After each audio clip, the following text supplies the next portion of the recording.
Dr.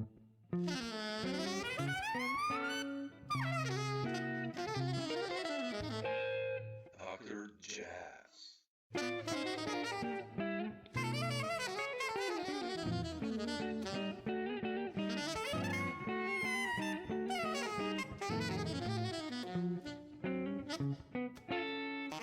That, first of all, like I said, I have you on so many albums, like I said, and what really got me excited was when I sent you the, message to do this interview, was that you said you just recorded a new album and that might be released this year, and I was like, man, we need this.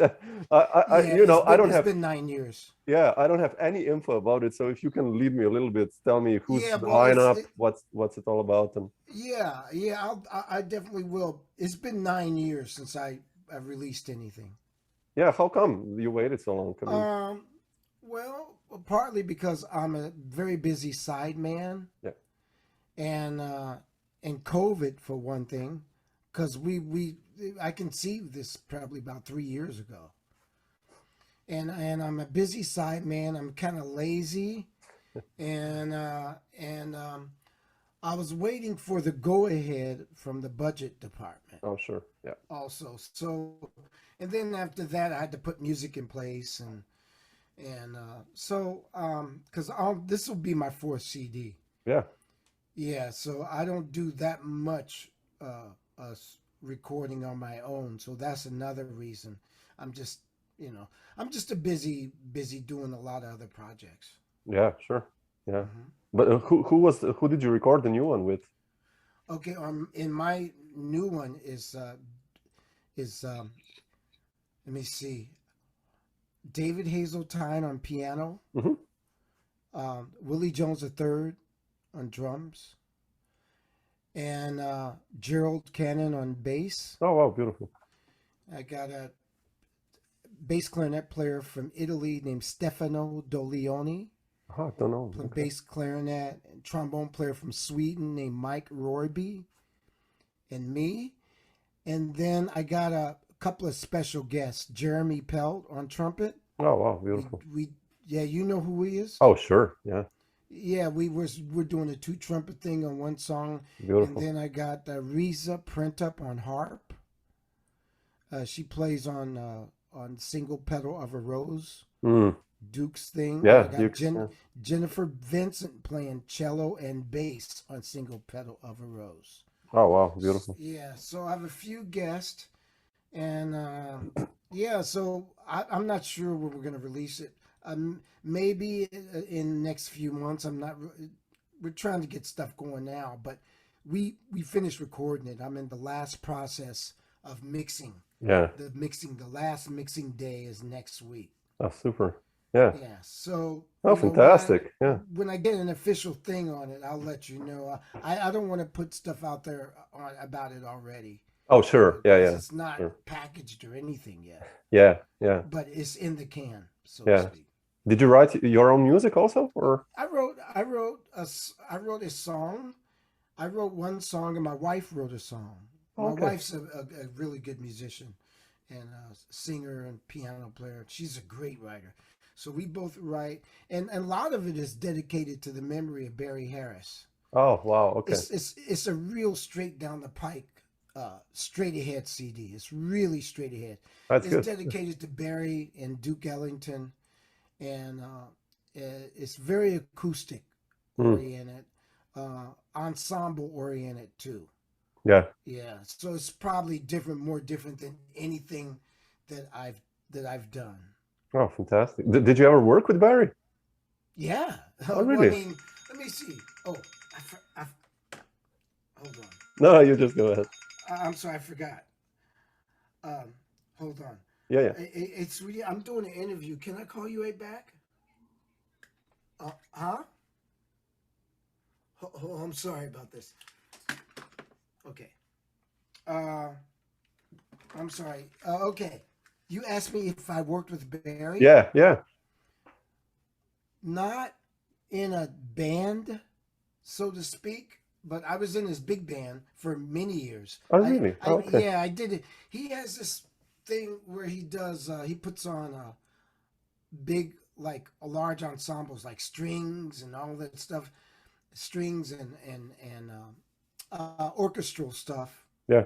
singers and stuff. So I've done those. I've never worked with Barry in a small band context. Combo. Yeah. But we were pretty close actually, because my wife was his translator when he was in when he goes to Japan. Oh, really? Oh, wow. Yeah, Okay. How cool. yeah. And you know, Barry's such a great teacher. Yeah.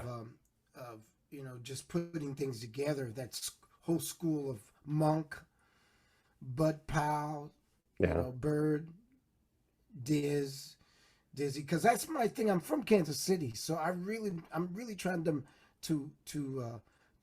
master bebop language. Yeah. And how the music is put together, how they composed, you know, all the theory behind it. So I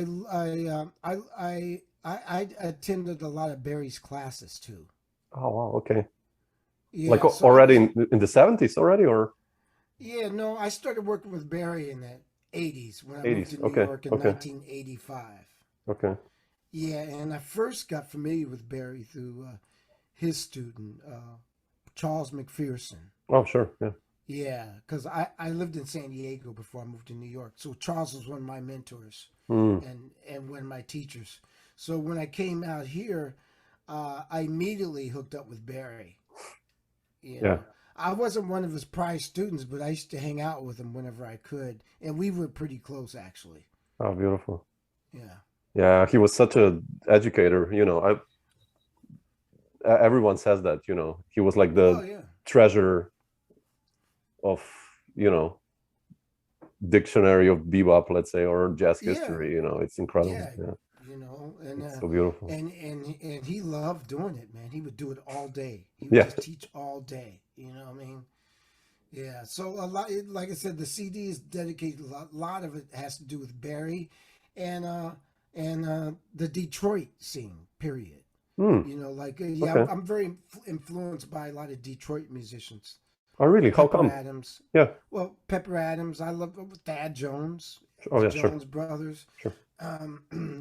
On this particular project, I specifically got to my Detroit influences because I mean everybody. I am from Kansas City, and I was influenced by Bird, and I used to have a lot of Bird 78s. Oh, yeah.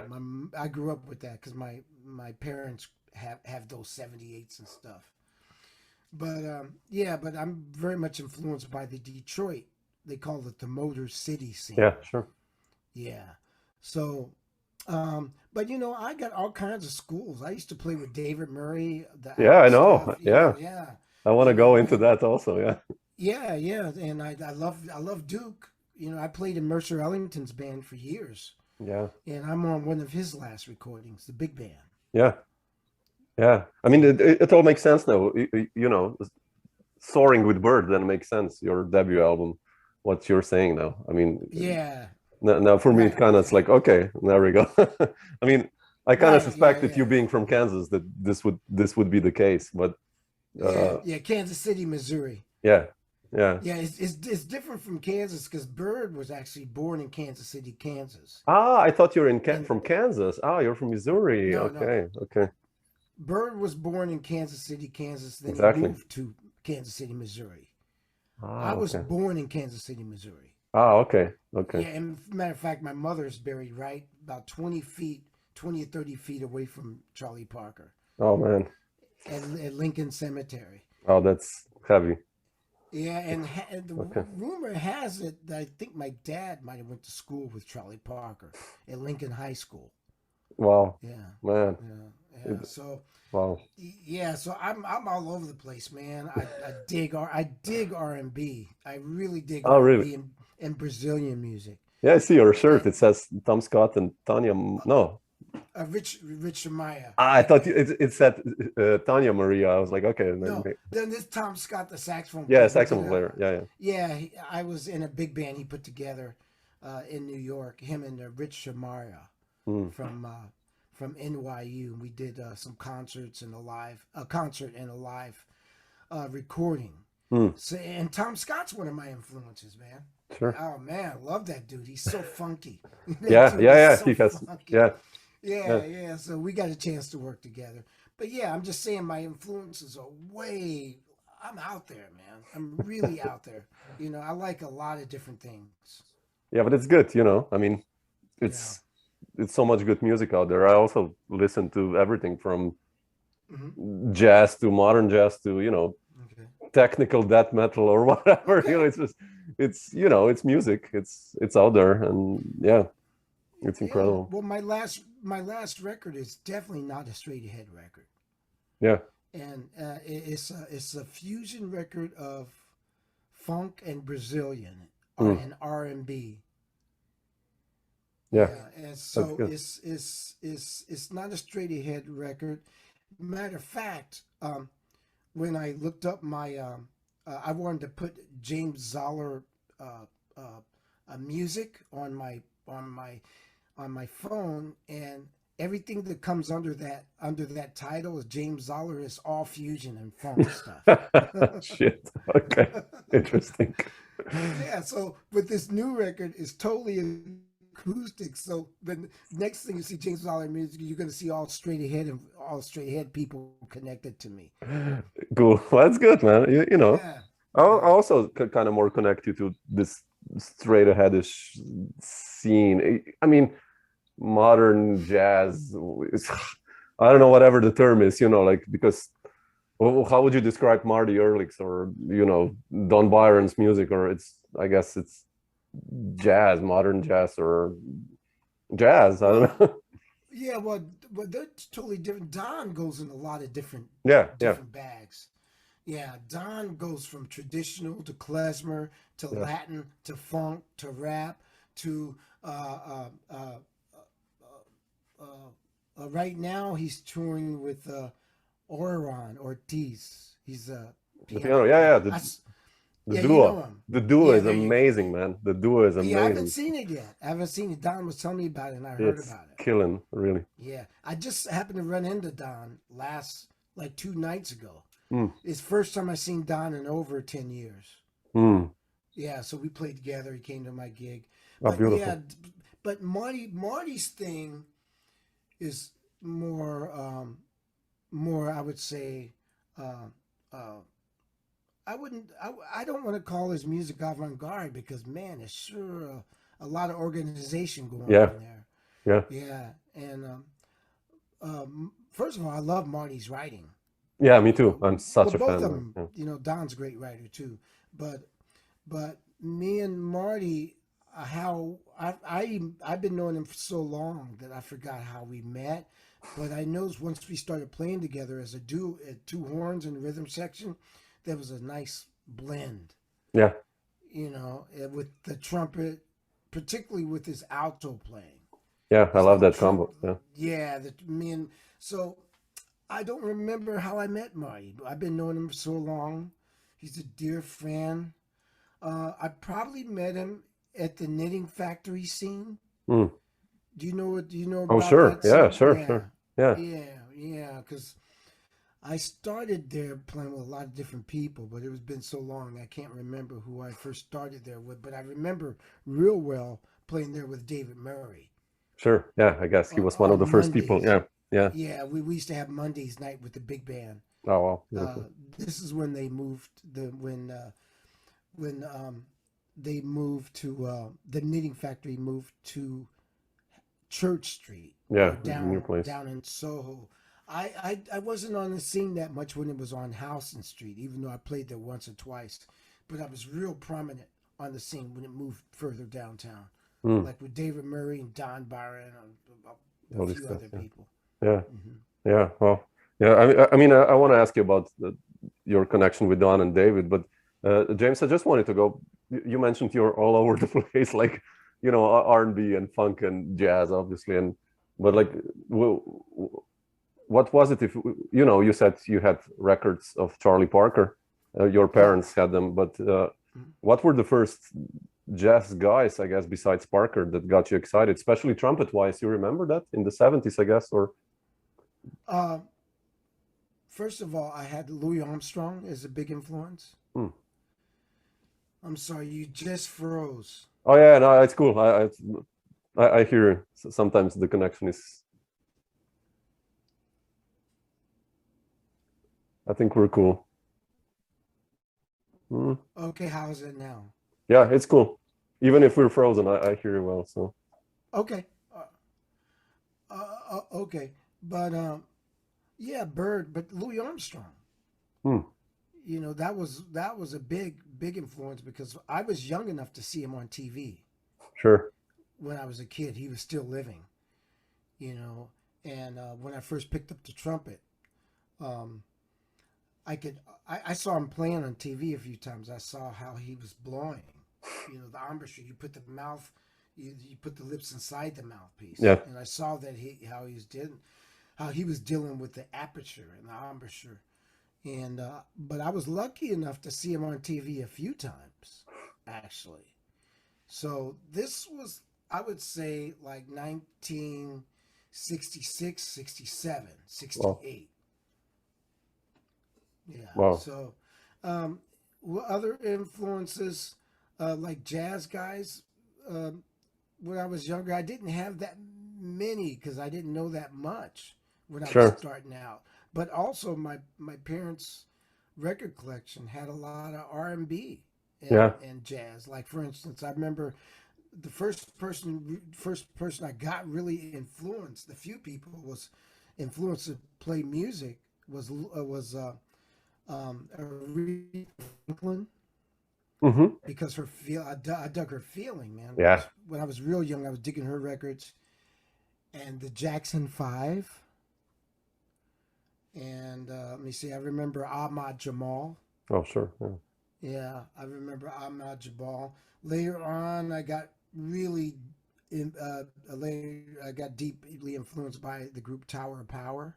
Oh, really? Oh, wow. Wow, I didn't know. Wow. Yeah. Actually, they're very close friends of mine too. Hmm.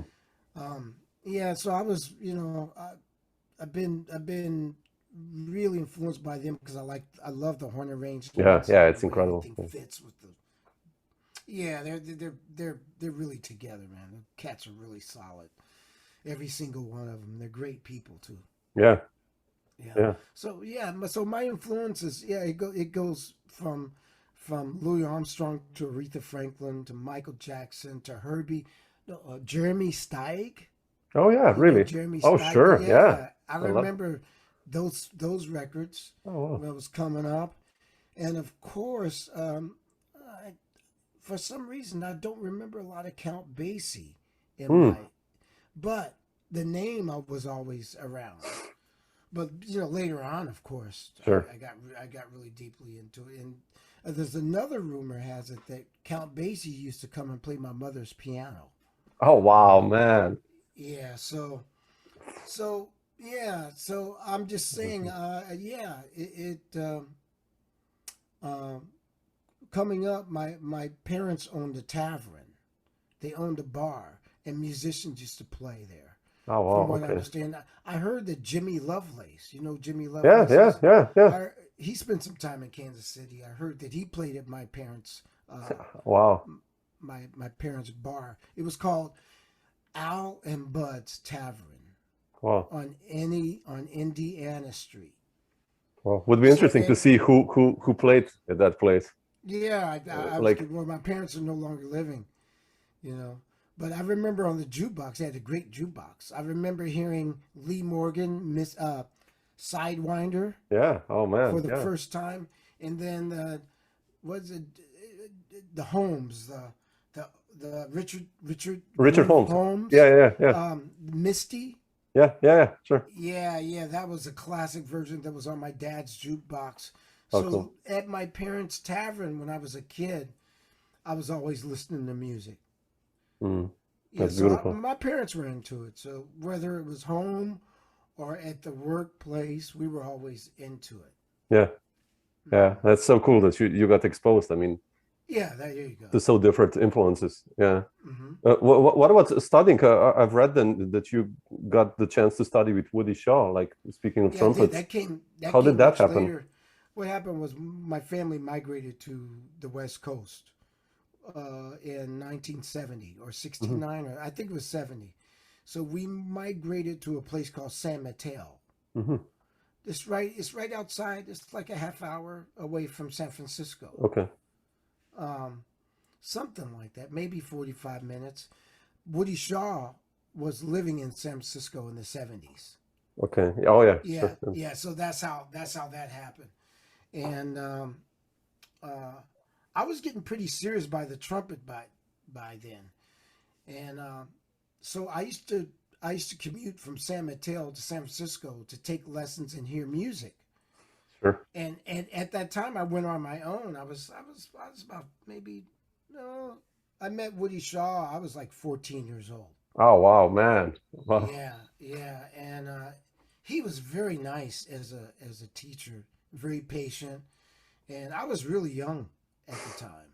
I was 14. Well, He took me on. I met him through a guy named Michael Howe, because Michael Howe is a friend of mine from Kansas City. But Michael's older, and I met Michael in San Francisco scene, and he's the one that said I should meet Woody Shaw.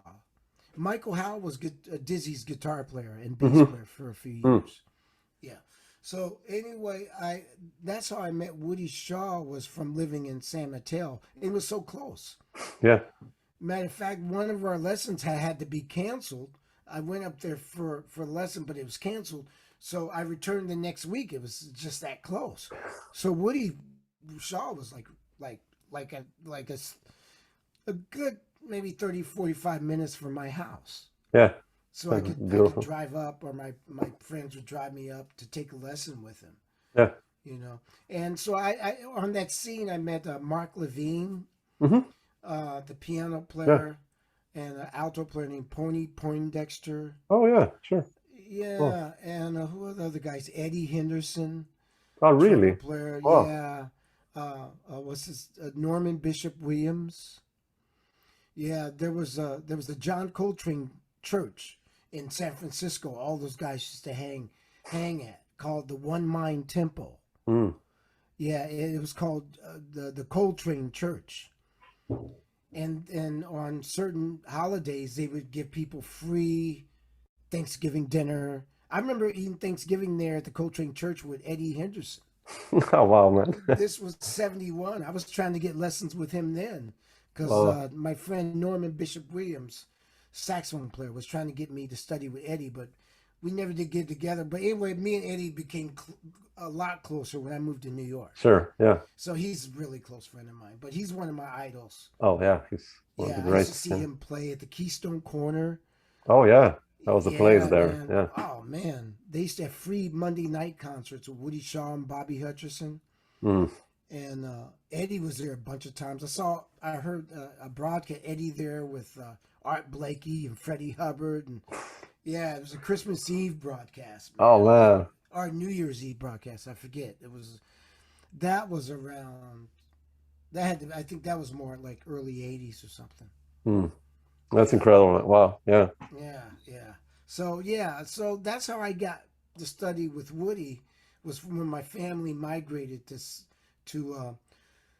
San Mateo. It was a great place to grow up, and I met Woody through Michael Howe, and those lessons, man, I remember them to this day. I still memorize the exercises he showed me. Yeah. What did you guys just jam or play, or did he like? No. He just showed me certain exercises. Oh, okay. He was really into long tones. Yeah. And he's the first guy to get me to think intravolically instead of linear all the time. Yeah. Because he plays, he gave me some linear exercises, but he also, just by hearing him and knowing him, he's the first guy that got me to playing fourths on trumpet, like wide intervals. Yeah. Yeah. And doing them backwards up and interchanging them and all that stuff. So we never jammed together. How I met him was he was playing with this organ player at a place called The Scene in San Francisco. And Michael Howe knew I was there, and he knew I had my horn, and Woody was playing. So on the break, Woody told Michael, said, "Have this kid get his horn and come backstage." And Woody was so cool. And so he came back. So I came backstage. He said, introduced himself. He says, "Man, just play something for me." So I played something for me, and he was just so cool. He says, "Yeah, man. Well, here's my number. Let's get together." I don't know if he knew how important that was, but he was very accommodating. And so, and even though, you know what, he was going blind at that time, but his penmanship was still great. Yeah. He could still write. Oh man, he wrote out these exercises for me, and they were flawless. You still have them? Yeah. So I memorized them. Memorized them. Okay. Yeah. Yeah. I threw those papers out by accident many years ago. That was 1970. Yeah, sure. Yeah, it's a long time ago. Yeah.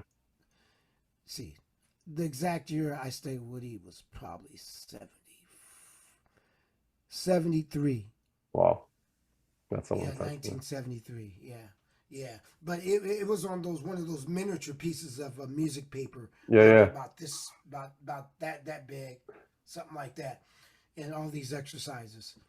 And so I used to see him play a lot too, because at that young age, I gotta admit, man, I wasn't stupid. I said, I know this dude is heavy. So, yeah. So I went to see him whenever I could. Yeah, that's at that age. I mean, that's so important, and especially that he was nice to you. I mean, that's so important. Oh yeah, he was very nice to me. He was a big influence on me. Yeah. And we met years when I, as an adult too, when I came to New York. Yeah. And just before he moved to Switzerland, and we hung out in New York. He said he remembered me. You know, we saw each other at the Vanguard. Mm. Wait a minute, I sat in with him at the Vanguard. Yeah, he knew me. Yeah. Yeah. So anyway, we hung out. He was I guess I knew him. He knew me. You know. Amazing. I heard people say that he would call me Little Clifford. Oh wow, really? That's cool, man. That's what I heard. That's what I heard. And he would play at the Vanguard on the last night, Sunday night. He would have people sit in. I remember sitting in with him at Vanguard. I also played his memorial. He had that car, when he had the accident when he lost his arm at a place called Sweetwaters. Mm. It was in New York. They had a big benefit for him. And I said I played with a band there. So I can honestly say he's a big influence. Definitely, yeah. Yeah. Woody Shaw. Amazing. Yeah. Wow. What a story. quite amazing. Yeah. But you mentioned New York, and you moved in '85, right? Mm-hmm. What was the main trigger? I mean, kind of it's natural and almost makes sense that you did it. Yeah. Well, actually, what was the trigger? Well, what happened? A lot of things. I was just going through some stuff in my life. I just wanted to get out of New York. My sister is a world-class dancer and choreographer. Her name is Jawale Willa-Jo Zollar. Mm-hmm. She has a group called the Urban Bushwoman. She was already established in New York. She was getting herself established, so she had a place for me to live, practically rent-free. Yeah, so I came to New York from San Diego. Yeah. Yeah, so I started in San Mateo, Kansas City, San Mateo, and then I went down to San Diego.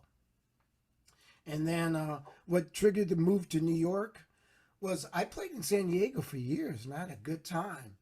And I was just going through something. I just wanted to leave, you know, and I thought New York might, and everybody was encouraging me, you should go to New York. Sure. You got a place to live. Yeah, sure. You know, and also I used to read a lot of articles. They said New York was better for jazz players than LA, because that was one of my I had my eye on LA actually as becoming a studio musician. Oh yeah, okay. Yeah, as well as the jazz player. Yeah, so that's kind of what I wanted to do also, but just the way the things went, Sure. I decided to pack up and come to New York. And I had some connections here already because I had already been playing with Mercer Ellington.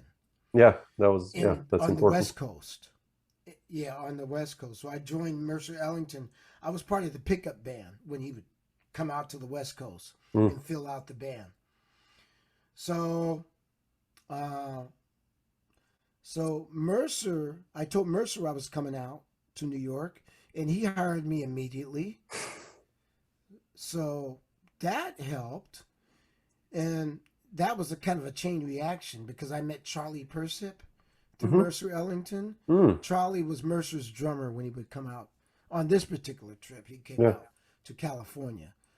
Yeah, so through Mercer, I met a lot of people in New York, and but I don't want to skip over my L.A. days, man. I mean, or San Mateo days. Well, we already got my San Mateo days because that's when I was studying Woody Shaw. Yeah. And another great trumpet teacher named Johnny Coppola. He's from the big bands. Woody Herman. Oh, okay. All that stuff. He played with Louis Armstrong too. Played with Louis Armstrong. Louis Armstrong had a big band. Johnny Coppola, and studied with Norman Bishop Williams. That was in my San Mateo days. But I was studying in San Francisco and San Mateo. Yeah. In fact, I studied at, you know the guitar player named Neil Schon? Yeah, sure. Yeah. Yeah. His father was named Matt Schon. Oh, okay. Yeah, he's that great saxophone player, had a I big didn't know band. that. Okay, I didn't know that. Yeah, had a music store in San Mateo. I forget what the name of the store was called, but Neil Schon used to come to play in his father's big band a lot. Oh, just wow. to sit in. Yeah. He was just leaving Santana to start his own thing. Yeah. To start Journey. And me and Neil went to the same junior high school in San Mateo. But Neil's father was a great tenor player. And Matt Schon. Yeah, there was a bunch of great influences in the Bay Area. A guy named Fred Berry. And like I said, Tower Power was there. Yeah, sure. Yeah. And, you know, so the Bay Area was a big influence. So I was in the Bay Area from we'll say 70 through 75. 75, I moved down to San Diego. San Diego, yeah. Yeah. Interesting. And then that's when I met Charles McPherson and Daniel Jackson. I mean, the San Diego guys, Nathan. You know Nathan East? The bass player. Yeah. Yeah, sure. Oh, Yeah, okay. there you go. We were neighbors. He was Really? a San Diego guy. Oh, yeah, man. Yeah. He was actually born in Philadelphia. Yeah. He's the East Coast, and then Yeah, he was born in Philadelphia. Then his family moved to San Diego. But we were literally right next door neighbors. That's amazing. I mean, I knew his whole family, and I was with the Asian. I got adopted when I was in San Diego because I wanted to stay in San Diego. I didn't want to go to Kansas City. I didn't want to go back to Kansas City. So I got adopted by a family in San Diego that had a musical upbringing, so to speak. There were kids in the band in the household who played, Paul, Benoit, Ricky. And so anyway, so I wanted to stay in San Diego because the beach was beautiful. Sure. Yeah. You know, I said, oh man, this is it. West So I Coast. wanted to stay in San Diego. Yeah, so I studied a lot in San Diego. With me and Nathan went to UCSD together. I studied with a guy named Cecil Lytle, classical pianist, jazz pianist. Jimmy and Jeannie Cheatham. You know that band, the Sweet Baby Blues Band? No, don't know that. You Meet Me With Your Black Drawers On. No, I don't know that one. song? No, I have to check it out. Oh Okay, no. man, Meet I Me gotta check With it. Your Black Drawers On. Jimmy and Jeannie Cheatham, the Sweet Baby Blues Band. Okay, I have to check it out. Yeah, Cool. so I was around a lot of LA guys too. You know, Yeah, sure. Yeah. A Red Calendar. Yeah. I mean that's a long list actually. Red Calendar. Let me see.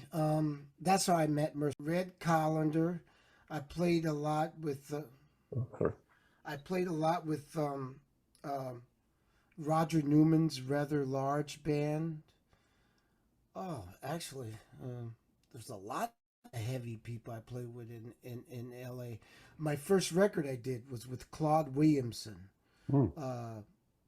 Claude Williams, forget his, he was a bebop pianist Mm-hmm. from L.A.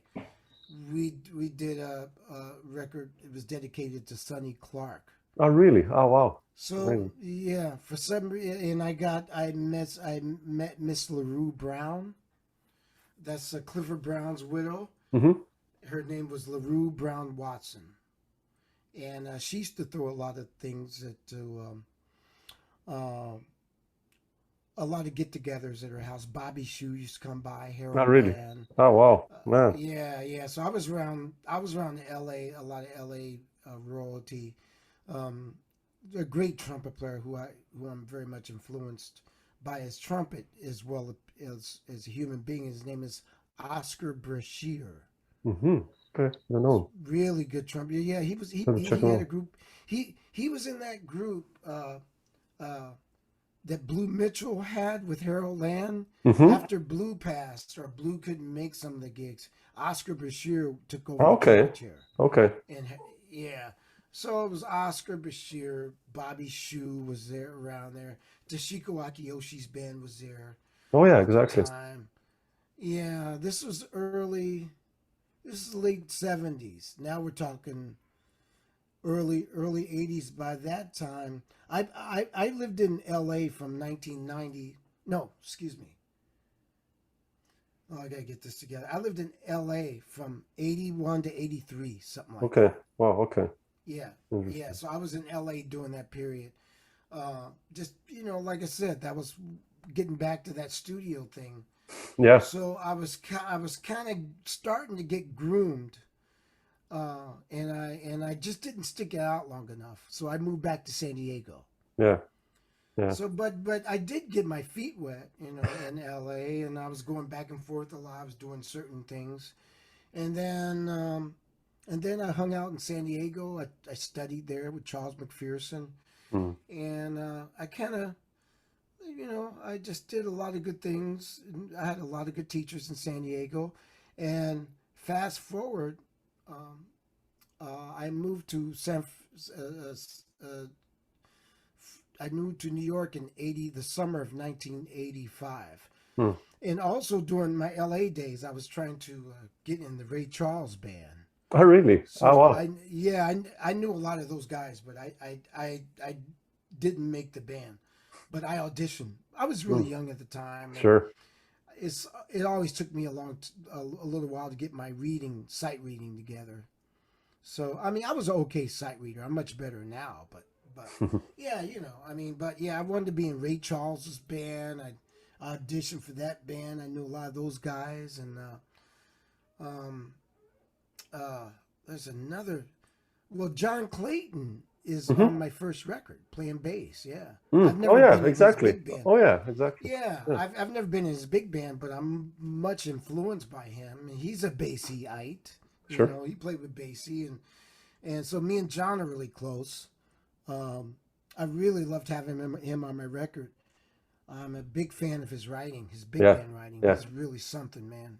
And that Clayton Hamilton band, I never got a chance to play with him, but I heard him lots of times. Swinging. And I Yeah. was influenced a lot by Snooky Young. Mm. You know Sure. Snooky Young, the Yeah, trumpet sure. player? Yeah, sure. He had a group with Marshall Royal in L.A. that I used to see play sometimes. Mm. And Snooky Young, Marshall Royal. So Snooky was the first guy to see live play plunger. Yeah. Yeah, and then I really started checking him out when he's on lead on those Basie records. Yeah. From Jimmy Lunsford, Yeah, so Snooky was a big influence. Snooky Young also played in the Sweet Baby Blues Band, the band I was telling you about. with What you the said. Yeah. Beatles. Yeah. Yeah. He was playing. He was their main guy. Yeah. So yeah, you should look them up. The Sweet Baby Blues Band. Yeah, I will definitely check it out. Yeah. Yeah, they made a big name for themselves. Actually, they did a lot of festivals in Europe and stuff. It was a really swing pocket vocal, horn band. Seeing the guys you may know and see Snooky. I remember John Harris, great drummer. They called him Iron Man. Let me see Jimmy Noon Jr. Saxophone player from San Diego. He's probably originally from New Orleans because Jimmy Noon Sr. was his dad. And Teddy Pico. I mean, there was a bunch of they had a lot of good musicians. Jeannie played piano. Jimmy played trombone and arranged. And he's Chico Hamilton's ex-musical director. Oh yeah, okay. From New York days and some of those early Impulse records. Yeah. Yeah, Jimmy Cheatham. Yeah. So. Yeah, so that being said, so I was influenced by that band too. The swing. Basically, it's a blues band, sweet blues band. Really pocket stuff, blues, and is really hard hitting. Clara Bryant, I don't know if you know her. She was in the band. Clara Bryant, Nolan Shahid Smith. Cora Bryant, you should know about. So check it out. The first female female trumpet player. Oh, really? Okay, I have to check it out. Yeah, I forget where she's from, but she has one record called "A Gal with the Horn." Okay, that's easy to remember. Okay. Fresh sounds. Okay. Fresh sounds. The lady, but Clara was a big influence on me. Vi Red. So, I remember now. The Cheathams used to have a jam session weekly. And they used to bring guests all the time. Every week it'd be somebody different. I mean, man, I remember Thad Jones being there. Vi Red, you know Vi Red, the lady alto player? No. Charles Meeks' mother, Richie Goldberg's ex-wife. Anyway, Vi Red, she played with the Basie band for a minute as a guest. Cleanhead Vincent. Yeah, sure. Yeah. Shan. A lot of the guys from LA, Ray Callender was a guest a bunch of times because the LA guys used to love coming to San Diego to chill out. Yeah, too, because the jam session was at a hotel right on the beach. And sometimes they used to get put up in the hotel if they came to the jam session. So the Cheathams would put them up in the hotel. They could relax and they don't have to drive back to LA that same night, So, but that's a large list, man. I see that. Yeah. Weekly, I mean, Big Mama Thornton. Oh yeah, sure. Yeah, she came. Wow. Amazing. A lot of times, Danny Turner, the alto player with the Basie band. Sherman Ferguson, great drummer from Philadelphia. So I was exposed to a lot of the LA guys through the Cheathams. Interesting. So San Diego was a big stepping stone to get to New York because I met a lot of the connections, the LA guys, and a lot of them knew New York. Yeah, they were, a lot of them were New Yorkers. They used to go back and forth New York all the time. Sure. I jammed once with Red Holloway, the tenor player, in LA, and Pete Jolly. Yeah. Wow. Okay. Pianist. I used to hang out with Jack Sheldon. I used to see Super Sax play with Connie Condoli. Yeah. And Matt Flory, Ray Reed, and one time I saw Super Sax Blue Mitchell was subbing for Conti Condoli in San Diego. Yeah. And what's his name? Trumpet player. Bill Berry. Bill Berry. I used to know him because he was part of the pickup band that Mercer used. Oh, yeah. Now, Bill Berry was a trumpet player who used to play with Duke. It's a lot of old school guys. So in hindsight, looking back at everything, I see what the connections were. Yeah, so I was lucky to get exposed to a lot of the older guys when I was real young. Yeah. So that's to make a long story short. So Yeah, it's yeah, incredible. and when I was and the Cheathams made sure that I would come, and let these guys hear me, you know. So yeah, well, they heard me. People heard me, and they said, well, I got slowly recommended for a few things Yeah. and some heavy gigs. And I remember playing with Jerome Richardson. Oh, wow, Jerome really? Yeah, sure, Richardson. sure. Yeah, we played a concert at UCSD, University of California, San Diego, with a few people. I forget who. Ted Hawk on drums. Mm. Um, Maybe Cecil Lytle. But anyway, yeah. So anyway, the Cheathams had this jam session every Sunday from 7 to 11 or something like that, or 8 to 11, without fail. Rain, sleet, or snow. This jam session went on every Sunday. So it started out, I think, at the Hilton on the water, and then they moved it to a place called the Bahia Hotel. But everything's like a cubby, all the Yeah, hotels are on yeah, a yeah. beach, yeah, on different beaches and stuff. So that was a beautiful time in San Diego, man. Growing up and being around all those people, and getting exposed Yeah, that's so important. Yeah. to all those. Eddie Harris was one of the guys I used to hang out Oh, with. wow, man. Wow. Albert Tootie Heath, Really? because he was Oh, an wow. LA guy at the time. Yeah, and he used to come down with the Cheathams. And, oh man, Louis Spears, Maurice Spears. It goes the list. I mean, it probably a lot of the LA guys I was exposed to. So between LA and San Diego, I was Yeah, exposed to a lot of guys before I came to New York. yeah, And yeah. all that took place between 80 and 84. Mm. Yeah. Yeah. How did then the Cecil McBee connection happen when you came to New York? Okay. Well, when I first came to New York, I met Lester Bowie actually pretty quick. Really? Trying to figure out. I think I met Lester Bowie through a guy named Rasul Sadiq and Stanton Davis. I don't know what happened. I forget.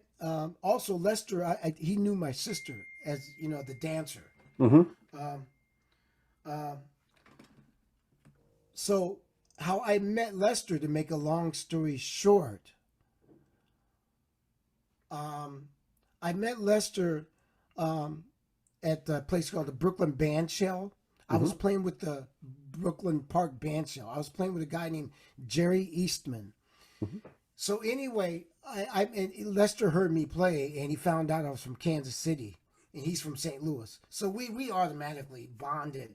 So he heard me play, and they started recommending me for the Brass Fantasy to sub and be in the Oh, band. wow. So Oh, me really? and Lester were. Oh, wow. So yeah, and Lester was a big influence on me, because I love that in and out, and Yeah, I the love way that. he manipulates Yeah. the half valve, the Rex Stewart thing, and his self-expression, his humor, his personality. So we bonded pretty quick. Okay, now Lester was in a band with Cecil McBee called The Leaders. Okay. Okay. I moved to Europe at one point in 1990 through 92. Oh, really? The group called The Leaders was Cecil McBee, Lester, and Arthur Blythe, and Kurt Leixey. Mm-hmm. They were playing in Switzerland, Geneva, Switzerland, right across from my house where I lived Oh, wow. in 1991 or 90. So I went over there to see them, and Lester kind of remembered me, and so we were all talking. Fast forward, I go back to New York in 95. I go back to New York in 92, 93. So Cecil McBee's talking to Lester. Said, man, I'm putting together a band. Who should I get on trumpet? So Lester recommended me for Cecil. Oh, okay. That's how I got the gig with Cecil McBee's, from Lester Bowie. Okay. Yeah. Yeah, I love that album, Unspoken. That's such a cool album, man. Oh man, I love the playing there. It's like by everyone, Well, it's just, what happened was that was very methodical. Cecil rehearsed that band. We rehearsed one whole summer, and Oh, put wow. all the music together. And then we did a few tours. Then we recorded. Oh, that's the best. Yeah. So that music was always, when we recorded that project, that music was already, it was already vibing. We had been playing that music for maybe a few years. You know, maybe a year and a half, 2 years before we recorded that stuff. So we were all really comfortable with it. It was like second nature. Yeah. You know? Yeah. That's amazing. Yeah. I wanted to go a little bit back. I mean, I have you on one album called "Going Home" by Bob Stewart. Oh yeah, that was one of my first records. Yeah. How did that happen? Also, Through and that Lester Boy. also. I'm telling you. Oh man. Okay. Okay. No, what happened was how I met Bob Stewart was I was subbing for Lester Boy. I saw subbing in Lester in the Brass Fantasy. Brass Fantasy. Yeah. Sure. Yeah. Bob Stewart was in the Brass Fantasy. So everybody, those guys heard me at Lester's house with Steve Teray, Frank Lacey, Craig Harris, Yeah. Philip Wilson, Frank, Don Moyer, whatever, all these guys. So a lot of people heard me through Lester. Through that. Yeah. And so so I met Bob Stewart through Lester, to make a long story short, and Stanton Davis, because that was Stanton Davis's gig actually, and Stanton's the one. People started putting 2 and 2 together. So Stanton said, "Man, you should use this guy." So that's the same guy that's been subbing to Lester's band. Yeah, okay. So I auditioned for Bob Stewart, and I got the gig. And that was in late 80s. Yeah. It was 88, 87. Yeah. I guess. Yeah. So a lot of stuff is like moving. Yeah. Parts, Sure. But a lot of it centers. Some of it centers. Some of it centers around a certain person, which in this case is Lester. Lester. You Yeah. know? And yeah. One of my last records, I dedicated a song to him because that type of trumpet playing, where he puts his serious personality in it, is really deep. And we were very close. So I was, I was influenced by Lester, and he helped me get on the map, so to speak. Yeah, Stanton. he was such a player. Yeah, I remember he came to Maribor into my hometown, like in the 90s. It was incredible. Yeah. It was just like... that was around the time when I was in that area. Okay. Yeah. Yeah, I came to Maribor. Yeah. Then I saw a couple of times. Then I saw you. You were probably in the band, I guess. Yeah. Well, I was there. I remember being there with Bob Stewart. Yeah. Oh yeah. Sure. Exactly. Bob Stewart's band. Yeah. Exactly. Yeah. Yeah. And I think Brownie might have brought us over. Probably. Yeah. I think he did those gigs. Yeah. Yeah. But what about you mentioned David Murray before? How did you become part of his big band thingy? Well, now, see, a lot of that revolves around my sister and Olu Dara. People like Olu Dara, Bruce Purse, Craig Harris. Okay, now I met David Murray through Olu Dara. Okay. But a lot of those guys knew my sister, because my sister was a choreographer. So she was always, choreographer, Henry Threadgill. So she was on that scene because they would always play for her dance movements, for her dance shows. They were musicians. She was, I think my sister used to do some things with Oliver Lake. Oh, really? Julius Hemphill, the World Saxophone Quartet. And so my sister was on that scene. So I met David through, when I first came to town, through Olu Dara and my sister. Because once David, we'd start talking, I tell you who my sister was. Oh, yeah, everybody knows Jawale. She's bad, man. And, because my sister works with a lot of those guys. So that's how I met David Murray, through my sister and Olu Dara. Well, interesting. Yeah, because it's a burning big band. I mean, that's south of the border, and that. Oh yeah. That's a beautiful record. I mean, it's really nice, the arrangements, and I love that. Graham Haynes, that's my man. Yeah. He when I first came to New York, he looked out for me. We hooked up immediately. Oh really? Oh wow. I started subbing for him a lot, in different bands. E.J. Allen, Eddie Allen, Yeah, yeah. another trumpet player. Yeah, that helped my career, helped get me started. Philip Harper, another guy. We kind of came up together. Young trumpet player, Dwayne Clemens. I'm talking about my peers now. Yeah, Guys yeah. around my age. Steve Bernstein. Mhm. Stephen Bernstein, Frank London, Gerald Brazil, and we were all exchanging gigs and hanging out. You Sure. know, yeah. So so those are my peers, and they kind of helped me out when I got to New York. And Yeah. also, cats found out I was really dealing in the plunger. Yeah. You know, Yeah. plunger. Yeah, yeah, So yeah. that kind of stood out, so I could get certain gigs, you know, because of that. And you know, I learned all that stuff from Mercer Ellington and the Duke Ellington soundboard Tradition. repertoire, Yeah. you Yeah. know. And and I got into that. Yeah. So. Mm-hmm. I wanted to ask you, you know, around that time, you also did Soaring with Bird. And how did you decide to become a band leader at that point? What was the motive? Well, what happened was I did the motive was I just did this movie called Kansas City.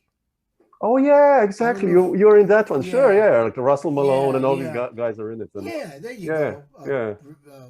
I mean, the list goes on. Everyone, yeah, And sure. yeah, Okay. so I did that, and that kind of got the publicity from that got out, really out. You know, I got out in the public. You know, so people started hearing about it. So a good friend of mine named Jim Coleman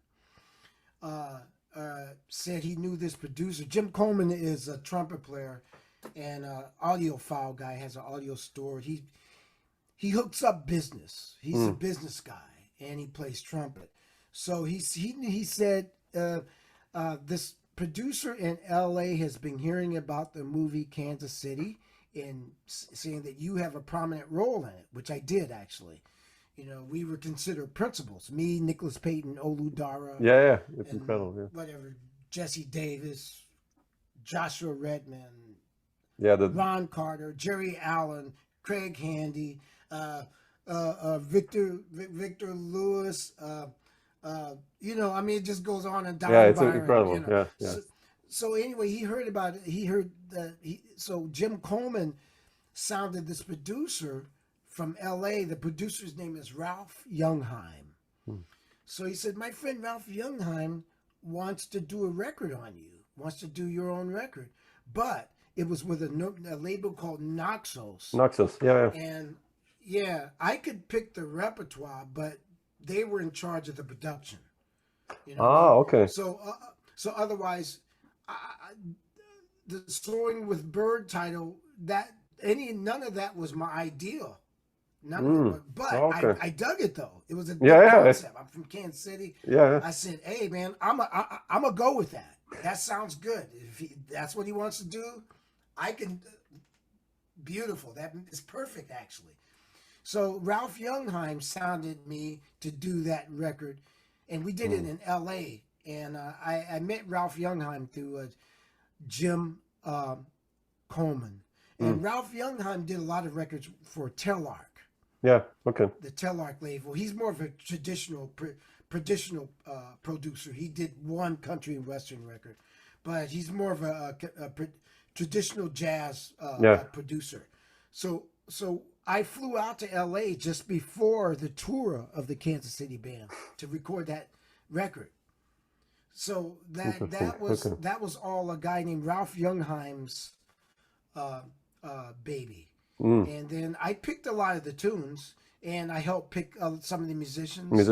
So that's how that came about, and it was a perfect first record because me being from Kansas City. Yeah, it makes sense. So it kind of gelled together just before we did the tour of Kansas City, right when the movie came out. Yeah. Harry Belafonte. Yeah. They were pretty. The other young actors are pretty young. Jennifer Jason Leigh, Dolomont Maroney, Steve Buscemi. Yeah, exactly. Yeah, they were all pretty young. I think they were just starting out. Yeah, That was 95, 96, 97.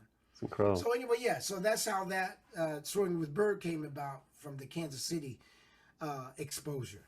But did you lead bands already as a band leader in New York at that time, or? And very little.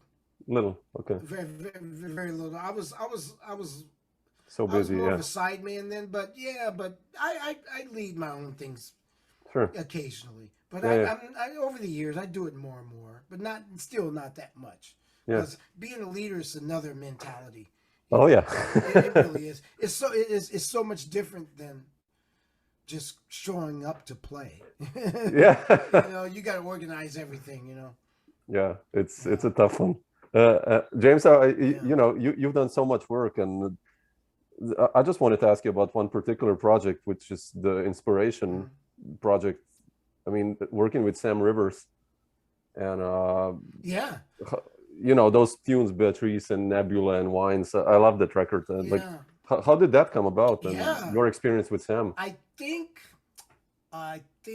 through Steve Coleman.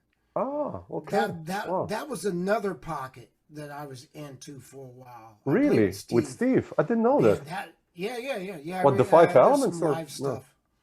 5 Elements and the Council of Balance band. Oh yeah, really? I toured with the band. I never did any official studio recording with Steve. But I'm on a few live bootleg recordings with the Council of Balance band and the 5 Elements with Smitty Smith. Oh man, I have to dig those out somewhere. Wow. Okay. Yeah, it's probably YouTube someplace. Live in Japan. Man. Club Quattro. Oh shit! I have to check this out. Smitty, Marvin Smitty Smith, David Gilmour on guitar. James Weidman on piano. Yeah. So I think I'm gonna say through Steve Coleman, that's how that stuff came about. Because Steve was in the big band too. Yeah. And I just remember getting a call one day from Sam Rivers and said, "Man, I'm starting a big band, and you want to do it?" And naturally, I didn't think it was Sam. You know how it is. You get these calls, yeah. So right. So he called me. He said so he put the project on hold for a few years.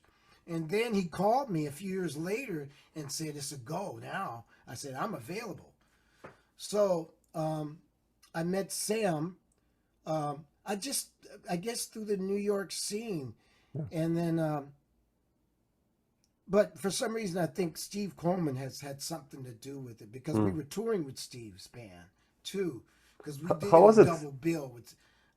How was it? Sorry to interrupt you. Playing Steve music for you, like with lots of odd meters and polyrhythms. Yeah. No, how was that like? It was pretty complicated. I mean, I didn't take to it right away because I'm actually a traditionalist. As far as like reading music, and it took me a long time to catch the claves, because he did some so claves. Yeah. So it wasn't easy at first, but he gave me a second chance years later in the Council of Balance band, and that was an interesting band, a woodwind quartet. Yeah. Plus, I think it was a woodwind quartet and Steve's band, and the 5 Elements at this time were maybe 7 or 8 people. It was Gary Thomas, me, Shane Inslee on trumpets, Tim Albright on trombone, Anthony Tidd on bass, Sean Rickman. VJ Iyer. Man, that was a band. Yeah. Wow. Yeah, that was a Council of Balance band. So we toured all over Europe one summer, and in fact, we did double bills with Sam Rivers' big band. We played at Vienna. So I was in both bands. So I played in Vienna with both bands. Oh man, I'll never forget that. Yeah. So Steve was another pocket that I forgot to mention that I really dug. I really dig that guy's music. Yeah, me too. I love that stuff. I didn't know that you played with Steve. Yeah, it's like really Yeah. interesting. It's not really documented uh, studio wise, but yeah, I did a few things with him. Yeah, Yeah, he's brilliant. I really enjoyed that music, man. I had so much fun. All of a sudden, this stuff shifts, man. It's just it reminded yeah, me of Train a little bit because all of a sudden you're playing something, then all of a sudden something else takes over, and it's like, what is you're into another world when he shifts, when he yeah. shifts the beat, or it was very interesting. I really dug it. I really dug it. And I met Steve Coleman, I think, through David Holland. Dave Holland. Oh, you played with Dave I know. also? No. This is the deal. I think early on, before I met Steve, Marvin's. I played with Marvin Smitty Smith Oh, in a really? jam session. Oh, okay. Yeah, Smitty heard me, and so Smitty recommended me to Steve Coleman and Dave Holland. So Mm. one day, I get a call from Dave Holland. He says, "Man, me and Smitty are going to be having a jam session in Midtown. Oh, wow, You man. want to come and join us? I've been hearing about you. You know." So it was just trumpet. Then um, um, Smitty told Steve Coleman about me. Okay. So I met Steve through Smitty. Yeah, and Dave. Wow. Incredible. Wow. Hmm. Yeah, you've done so much work, man. It's just mind blowing. I think it includes now, like what we talk now, everyone who's who, like in jazz, like from the Yeah. guys who played in the 40s to guys who still Oh play music yeah. now. It's like it's Oh incredible. man, red Yeah, calendar, man. that's what I mean. Yeah, Yeah. it's and amazing. and he had a sidekick named Bill Douglas, a drummer from that era.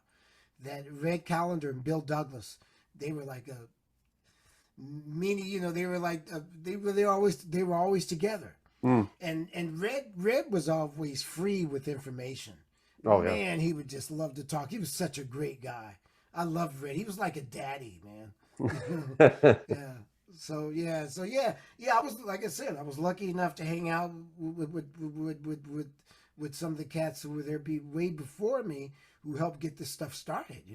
Yeah, yeah. That's incredible. Yeah. Yeah. Hmm. James Zollar was just. I saw you were. I think you were in Vienna this March, I was, yeah, subbing with for Stephen Fred. Bernstein, right? Right, exactly. Hmm. Yeah, With I Ray wanted. Anderson's. Yeah, I wanted to ask you, Hmm. like, how did you? What are your plans for the future of the year, and like, which groups are you currently involved now with? Like, I mean, Okay, well, right now I'm spending all the summer in New York, so I'm kind of concentrating on my project, my yeah, new one coming out. yeah. Um, I'm playing a lot. Let me see. I don't play with anybody in particular. I do a lot of big bands, swing band, big bands. A Mm-hmm, guy named Eyal Wilner, Eyal Wilner's from mm-hmm, Eyal. I see. Eyal mm-hmm. Vilner Mm. from Israel. He has a Oh, swing band that's really killing, and they wow, cater to swing dancers. It's a really good band.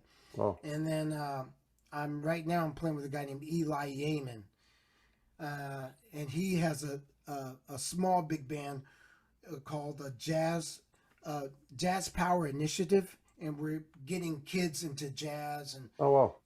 and incorporating jazz through blues and vocals Different. Yeah. and yeah. So I'm not doing anything too major this summer.